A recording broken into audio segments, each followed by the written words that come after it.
Hello friends, I am going to dictate TC number 7 from Kailash Chandra at 100 words per minute. 3 seconds left.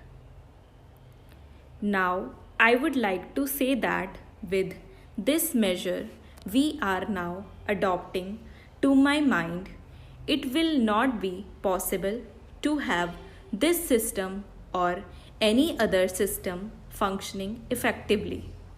The number of clauses that we have included are so restrictive and rigid that it will not be possible for any system to function in this country. If at all it is able to function, it will be able to function with a lot of difficulties. It will be said afterwards that the industrial sector, particularly the private sector, has not been able to deliver the goods. I would like to warn the government that if anything happens in the future in which industrial production or production in the private sector has not gone up, it would be not because of any lack of efforts on the part of the private sector, but because of the measure that we are now adopting. I have mentioned several times how this particular bill is very restrictive and how it will hamper the normal growth of companies in this country. It is a pity that when we are on the threshold of the 10th 5-year plan, such a measure should be passed in this house. I would now like to make a few observations about the speeches of some of the honorable members here. Shri Ashoka Mehta justifies the restrictions on managing agents by saying that managing agents are no longer the main source of finance.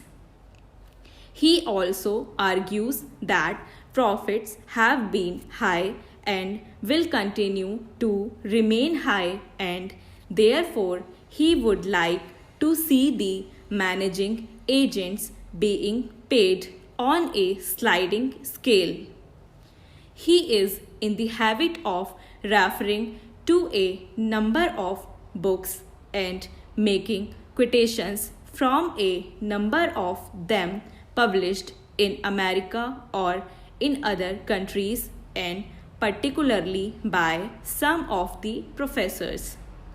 I would also like to mention to him that even when companies are floated, it requires a certain amount of confidence amongst the investing public, and it is because a particular firm is managing a particular company that this confidence is created in the investing public. Even there, as the Honorable Finance Minister has said, there is a sort of overall tight control. New banks and insurance companies are not floated nowadays. What you have are the few banks which are existing and the few insurance companies that are existing. The other point is that the credit worthiness of the managing agency firm does not count to a certain extent in getting credit from the banks and other financial institutions. Yesterday, it was mentioned by my honorable friend that the crux of the problem is the question of payment of remuneration to a particular managing agency system.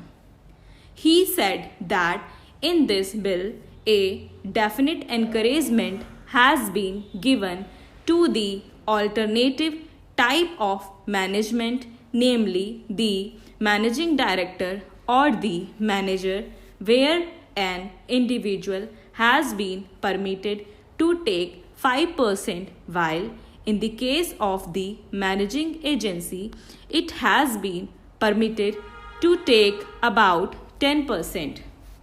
I would like to point out to him that it is not merely the question of remuneration which will decide the alternative type of management. The remuneration is not a very important thing. Unless and until you allow a certain amount of flexibility for any system to function, it will not be possible to evolve any other system to take the place of the managing agency system.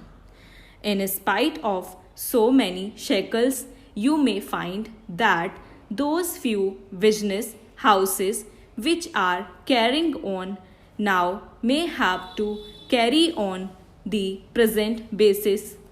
You may not find many new people coming in the field. Several times it has been mentioned in this house why the business community has not prescribed for itself a code of conduct. In this connection, I would like to point out that a degree or diploma is essential for the profession, and in case of violation of the code, sanction should be provided by it to prevent a person from practicing the profession. Today, even Ashoka Mehta and Shri C.C. Shah can set up a grocery shop and become businessmen. Nobody lays down any condition for starting business, and nobody can prevent others from continuing it. But I would like to point out that with regard to the code of conduct, there is a certain amount of ethics, and there are certain standards and traditions on which business houses function.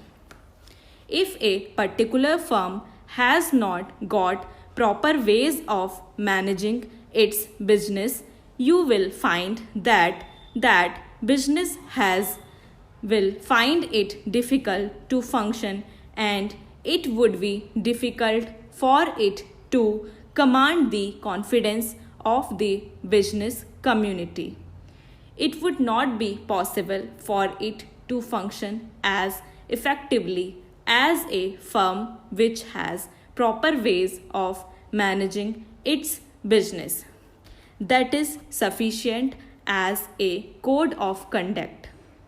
It is not possible to prescribe a certain code of conduct in the manner it has been done for the profession in general.